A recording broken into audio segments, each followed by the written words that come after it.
final game that we'll be chatting about, and that is the final of the NFC games, which is the LA Rams going to the Chicago Bears. Not played each other this year. Rams beating the Panthers and the Bears beating the Packers, as we said earlier. The Rams went to the divisional last season, obviously lost to the Eagles. We watched that game together. We sort of spoke about it last week, last show as well. It was a game in snow. We were really rooting for the Rams. Didn't happen. We were in Brewdog in Waterloo with a couple of, our friends, one of them's a friend of yours that you've known for a very long time. One of them's a mutual friend of ours now within the NFL media world. And it was, it was good fun. We had a good night that night, didn't we? This is the 5th time they've been to the divisional under the McVay tenure, which obviously started in 2017. I say obviously a lot. I do need to stop doing that. First time the Bears have been in the divisional since 2010, and that was under Lovie Smith. Lovie Smith or Lovie Smith? And who did they lose that to? They are in the playoffs. What year? 2010. The Packers. No, they lost to the Seahawks, 35-24. I was thinking, when you get the years confused between the seasons and the years. This, I think, if you want to call it this, is the upset game. But the Bears winning is the upset. Yeah. I've sold my Rams stock personally around week 16. Week 15, week 16. They're just not the dominant force that we saw in London against the Jags and on that little run there. And I think the Bears have just got a bit of a touch of magic about them and don't seem to be doing much wrong at the minute.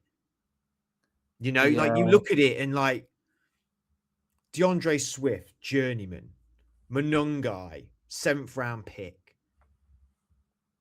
They've got 3 wide receivers who are all top 15 plus picks. Loveland, do you want to include in that as well? Yeah, Loveland, Luther Burden, DJ Moore. And Romeo Odunze. Sorry, Rome Odunze. Every time I always do that, Rome, I start thinking of So Solid Crew. I don't know. But, yeah. I do believe in Rams offense. The Rams offense is amazing. And I think their front 8 is really good. I don't think their front 8 has been as dominant as we were talking about mid-season. And I think the cornerback and safety play is not great. And actually, that is a massive advantage for the Bears. I mean, but what's the Bears? Bears are 10th in passing yards this year and 10th in passing touchdowns.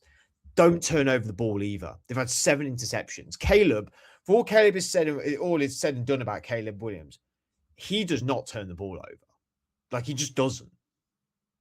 No. And that 4th and 8 against the Packers was the demoralizing one, throw of a lifetime. Obviously, I'm quite happy and smug about that. You've not actually been critical compared to, say, Adam or maybe even Andrew a bit about Caleb Williams. Yeah. Obviously, it's a classic case of Ben Johnson. I think I've always been a bit of a fence sitter with him. Yeah, which I think was the fair approach to take. And I probably went more the other way because of other people saying that they were. I was just he's got a lot of talent there. It's been good to see. And I think this Bears team is probably the team. I'm going to say 2 contradictory things here. Out of the 8 teams remaining, the Bears are the one you can never rule out because of all the comebacks, right? They've had throughout the season. However, I still think the Rams are the best team in the remaining 8. And maybe I'm using bias from the start of the year. I agree with your point about the secondary. But obviously, while it's not perfect, Kobe Turner's had a great year. They've got Jared Verse, Byron Young, Braden Fisk. There are guys there. He's nasty. Not Linderbaum because Tyler Linderbaum's a center for the Ravens. Tyler Nate Boom, the middle linebacker who got extended. They've got playmakers. Chris Schuler, obviously son of Mr. Don. He's been doing very, very well. And I Do you, think that's allowed McVay to focus more on the offense. do you think there's rumbling? They can't interview him just yet, can they? Or can they interview you when you're in a playoff? You can invite them for an Do interview. you think that disturbs them in any way? Because he's on a lot of head coaching candidacy lists. I think normally yes, but no, because it's Sean McVay and because of who his dad is. If that's weird to say, because he's probably been around football his whole life. Like I know a lot of these coaches have because they start from. But I mean, I don't think he's even 40, Chris Schuler, and he's grown up probably. And it's a different NFL to when his dad was coaching, but I think he probably is able to block out that noise, and McVay wouldn't allow that. Chris Schuler's not doing what Nakua was doing and jumping on Aiden Ross streams, and I think he's safe to focus on his job for a couple more weeks. This is a tough one to call. I do agree with you. I think you love the Nakua Adams duo. It's you love it. Feed Rams families, fans of the Rams, feed them and their families for generations. It's unbelievable. But again, I don't want. Do you know what? The schedule's been mentioned, so I will drop it in there. Matt Stafford has stat padded a bit with these red zone touchdowns, but he can because they're both so bloody good.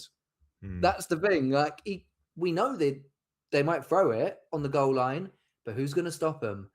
And I just think that the Rams remind me a lot of painful because we're going to circle back to the Nick Foles thing. Those playoffs, the Eagles squeaky bum time past the Falcons and to get through in the first round, I think it was. The Rams overcoming the Panthers, especially with that like dagger to the heart drive. I think that gives you confidence to go, we could go all the way now. We can beat these, yeah. Yeah. And there's never been a Super Bowl with 2 wildcard teams. And I am leaning towards this big like never happened. And I think Rams Bills, if there's ever 2 in recent years where we've looked, it's possible. And do you think there's any validity in the argument of it's in Chicago, it's outside, they're from LA, it's freezing cold? No, because Matt Stafford. Again, you know what I'm going to say, that because they've been playing Detroit. And they're Devontae Adams in Green Bay. Didn't even, exactly. I just think it's not a typical. I think you could say that about the Chargers, which we saw them coming to Gillette. I think that played a factor. But I don't. Chicago's going to be rocking. Like Soldier Field is going to be insane for this game. They are quite. It is obviously it's a very similar situation to the Patriots in terms of like different head coaching style, but first year head coach, second year quarterback. It just shows what happens if you get that right. So they're going to be in with a chance, but I just think we've seen that there was since Stafford joined the Rams, he's had 4 comeback wins. I think in the playoffs, fourth quarter and overtime. The only person with more is Mahomes with 6. So I think again, if it's a 1-score game, I've found, as much as I like Caleb and I've talked him up, and I think he will have a good game. Ben Johnson will call a good game. It's basically the battle of the comeback kings, really. Stafford's done that a lot throughout his career and battled adversity. It could be one of those where it's literally who's got the ball last. It's not going to be a Trevor Lawrence situation where it's going to be a turnover with 1:10 left. It's going to be whoever's got the ball last. You're probably confident they're going to go and score. So time of possession is probably more important than the turnover battle in this one. I'm going to side with a little bit like with the Pats game. I think it might be just a step too far for the Bears this year. Yeah. And actually, the Rams offense and their as much as I've just played down their defense is still really good. And I just think their offenses are pretty similar in terms of they're both very good offenses. I just think I believe in the Rams defense more than I do in the Bears defense at this point in time. And I just think that might be the deciding factor. That just might be. So I'm gonna side the Rams. And I would like to see the Rams go to the challenge. I mean, what's that for me then? That's a Rams Hawks NFC Championship. And for me, it would be a Texans Bills AFC Championship. And then yours would be a Bills Pats AFC Championship. I wonder when was the last time that there were both Two championship division. Yeah. I That's a good wonder. point. Let's see if I can quickly find out. Well, one of us. No, if you're on the computer, it'd be interesting. Yeah. I definitely would like to know.